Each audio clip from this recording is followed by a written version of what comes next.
Poder aprender, el podcast que te ayuda a aprender idiomas, hobbies y skills de manera más efectiva. Acá hablamos sobre hábitos de aprendizaje, práctica deliberada y estrategias para aprender mejor.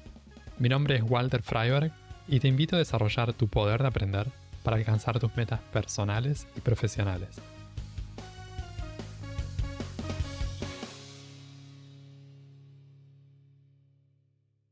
When life changes, most people freeze, panic, or wait for things to settle. But what if change is actually the best time to grow? Today, I'm sharing 4 mindset shifts that turn life transitions into a launchpad. This is what we're talking about in episode number 93 of Poder Aprender. I've coached people through major life transitions, relocating to new countries, switching careers, starting a new business, and I face my own. What I've learned is simple. You can't control the change, and you can control the mindset you bring to it. In my early 20s, I went from being an atheist and having no faith, no spiritual practice at all, to having a very strong spiritual context in my life. This happened after participating in a meditation retreat. That was a Buddhist meditation retreat. And when I finished that meditation retreat, I suddenly was a Buddhist. And I didn't expect that. That didn't happen with most people. So it's not just based on the persuasion powers of the people who are leading the retreats. It was, in a sense, something more in terms of being open and being available to a transition and to a change. Even though I didn't have a spiritual context in my life and I didn't have a path, I knew that spiritual growth could be part of personal development and could be a part of personal growth. I was open to that and I was curious. And that's how it happened. And I embraced that. And since then, now I have a spiritual path and I have a very strong spiritual context. What I like the most about this is that this change not only increased my faith and my sense of purpose, it also taught me to embrace the unknown in other life areas. In this episode, I'll give you 4 mindset tools to help you not just survive, but grow through change. Let's take a look at the first tool. And the first thing I want to say is growth mindset is not an optional during a life transition. It's something essential. You could say that in normal life, growth mindset is helpful. And when you are doing some sort of transition, that's absolutely essential. That's so important. Without embodying it, without adopting this growth mindset, every challenge feels like a threat. And with the growth mindset, every challenge feels more like a chance to learn. At one point in my author's career, when I was in the process of writing my ebooks for Spanish learners, I thought it would be a cool idea to have audiobooks. I had written ebooks and paperbacks, so they were available as books. And there was a demand on audiobooks. My readers wanted to have an audio version of all these great books. And I knew this, and I created so many ways of putting that off. And I would tell myself, I don't have the money, and I don't have the skills, and I don't have the talent to do this. My frame of mind was that of a solopreneur, a person who is very proud of doing everything themselves. And up until that point, I had created the covers of the books. I had written the books myself. I had done my own web design, email marketing. And I thought, if I'm going to create, or if audiobooks are going to be available, I am the one who has to do the audiobooks. And my reasoning was, I don't have the money to invest in the equipment. I was thinking, if I'm going to record these professional audiobooks, I need like the most expensive microphones, and I need so much equipment and a proper recording room, or maybe we need to rent a place to record the audiobooks. And I didn't have the training, and I thought, I don't have the skills. And this might sound funny as the host of a skill building podcast, right? I have a podcast and it's all about skill building, learning, personal development. And here I'm telling, I cannot learn how to narrate audiobooks. And the thing is that it's not that I thought I couldn't do that. I was realistic and I thought this is going to take time. I can learn this and it's going to take time. Here, the big transition was going from a person who does everything on their own to even considering getting help and collaborating with others, hiring people, leading a big project.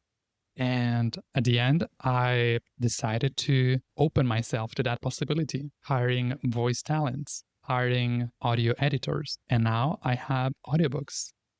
It was challenging, it was hard. And in the process, I found out that leadership was not all about delegation and finding who's going to do something. There was much more. There was more about trust, letting go of being in control of everything, or this pride of, I'm going to do everything. I'm the powerful solopreneur. That meant to me the difference, the transition between solopreneur to entrepreneur, person who is doing everything on their own to someone who is able to collaborate with others, who's able to hire people, who's able to lead people in a project. That was huge for me. And I think this is very in line with what I'm sharing in this point. A growth mindset keeps you adaptable, keeps you hopeful, keeps you moving forward when everything around you feels uncertain, when you are second guessing yourself. At the end of the day, your outcome will depend on your ability to learn faster than your situation changes. And that was my experience. The second component in a growth mindset through life transitions is the role of curiosity and how it helps us frame uncertainty or reframe uncertainty. Sometimes we see uncertainty as something connected to fear. Uncertainty creates fear. And truth is, fear closes doors. And what opens doors? Curiosity. And you can't be afraid and curious at the same time. It's like you have to pick one. One of my coaching clients is great at sales. He actually leads a sales team and he's living a bilingual life.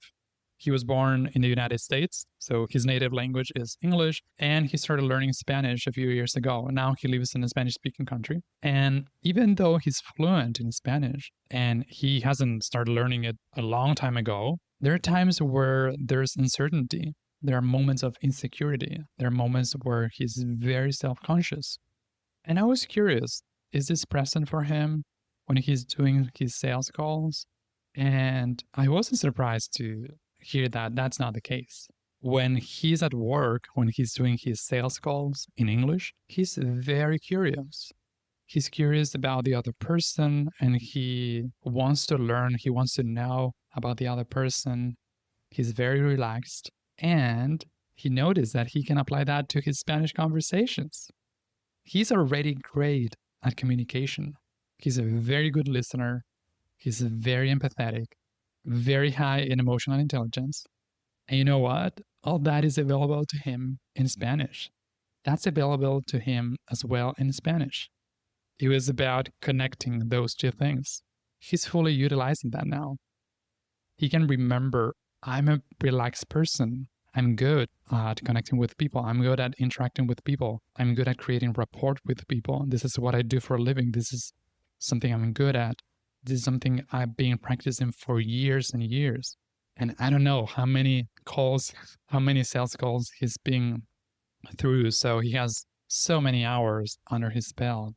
And that is in his blood. And that's part of who he is. And that's something that he can use when he is approaching strangers, when he's starting conversations in Spanish, when he's feeling unsure about his skills. He can remember that there's something he doesn't feel so unsure about. There are all the soft skills and the personal skills, the communication skills that he already mastered in a first language, and he can transfer that to the other languages that he learns. What happens when you replace, what if this goes wrong, with, what could I learn here?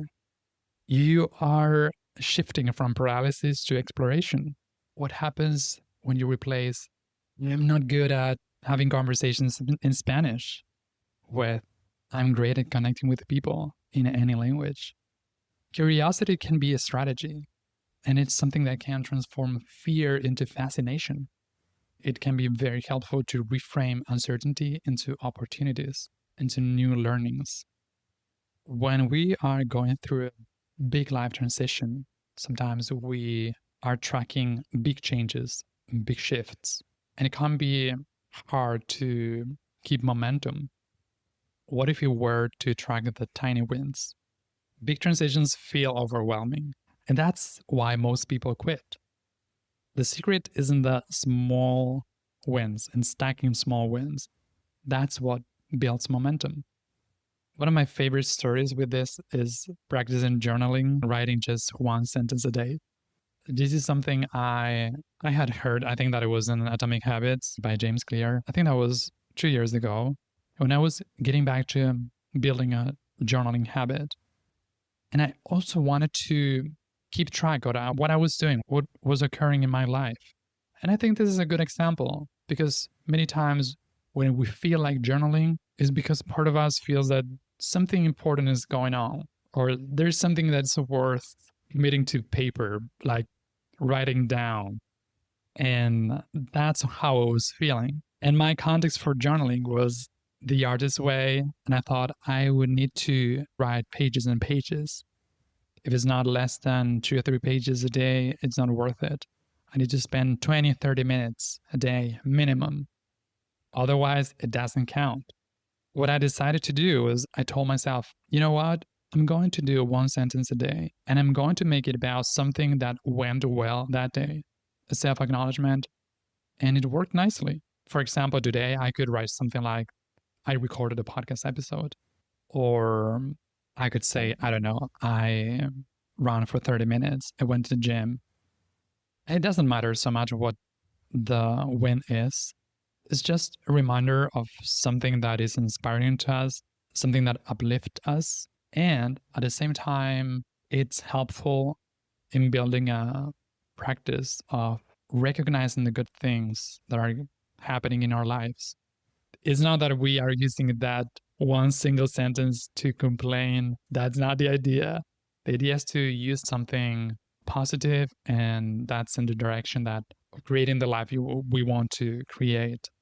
And it might sound silly and like not a big deal, and like this is not as powerful as writing for 20 or 30 minutes. And it builds self-confidence and it builds self-esteem in terms of what we can control. For that reason, I think it's important to track what you can control. You can celebrate tiny steps, and tiny steps today, the tiny wins today, become bigger and massive wins tomorrow. Progress compounds over time. If you keep tracking your tiny wins, you'll stay in the game long enough to win big and to continue winning. Even if these are small wins, it doesn't matter. They are still wins. Even if it's just one sentence, even if it's 3 words or 10 words or 20 words, it's still a sentence. And that's a complete thought. That's what counts. The fourth and last point in adopting a growth mindset in life transitions is about turning your transition story into your next success story. The thing is that transitions don't define you. It's how you are responding to that transition. In every difficult chapter in your life, there's going to be a seed of a next breakthrough, something that you can do to evolve. When I moved to Uruguay in 2022, I started appreciating how people is able to quickly start engaging in a new country, start engaging with the culture, with the people. And that's something I started seeing more when I left Argentina, when I became an expat myself. And I noticed that it's possible to create a new life and to start engaging with the culture even before mastering the language. You can tell yourself the story that moving countries, especially going from Russia to Uruguay, from United States to Uruguay, you can tell yourself the story that this is a very difficult transition. This is going to be very hard. And you can also create these stories in such a way that inspire you and inspire other people. One of the clients I work with here in Uruguay, he's an expat from Russia, and he decided to spend time with his favorite activities even before he was fully ready. So he was learning Spanish, he wasn't fluent, and he loved cinema and he loved bird watching. After some time, he decided to start recreating his favorite hobbies in this new country. Even though it was a bit clumsy and uncomfortable, he created opportunities to go to the cinema, to go to events around arts, to find and to connect with groups of other bird watchers, to go on trips, to take photos, to continue enjoying the activities and the hobbies that he always liked. And he was able to take all those activities and recreate them in a new language. He was able to recreate all of that in a new language, in a new country. Your story could inspire someone else. And more importantly, it can inspire your future self. You can tell yourself your own story in such a way that it will create even more possibility for yourself. In this case, this person can tell himself the story, I am able to recreate my activities and my hobbies in any country. If I can do it once, I can do it twice, and I can do it over and over. This is something I can do. What other things would be available to him? Your transition is not the end. Actually, it's more of a plot twist, and it's something that sets you up for your next win. If you're navigating a big life change right now, lean into growth, stay curious, track your tiny wins, and trust your story is unfolding in the right direction. Share this episode with someone who needs it. If you want extra resources and support through your transition, visit my personal site at walterfreiberg.com, and sign up to my email newsletter. Find a link in the notes of this episode. Puedes escuchar Poder Aprender en las principales plataformas de podcast y en YouTube. También te invito a suscribirte al newsletter semanal en poderaprender.com para enterarte de los nuevos episodios del podcast y otras novedades para aprender mejor. En redes sociales puedes buscar este podcast como Poder Aprender. Encontrá todos los links en la descripción. Y si te gusta mucho, si te sirve el contenido del podcast, te invito a dejar una reseña y una calificación de 5 estrellas en Spotify o Apple Podcasts para que estos episodios lleguen a más personas y que más gente pueda aprender mejor. Eso es todo por ahora. Nos vemos en un próximo episodio. Sigan aprendiendo y acuérdense de practicar bien.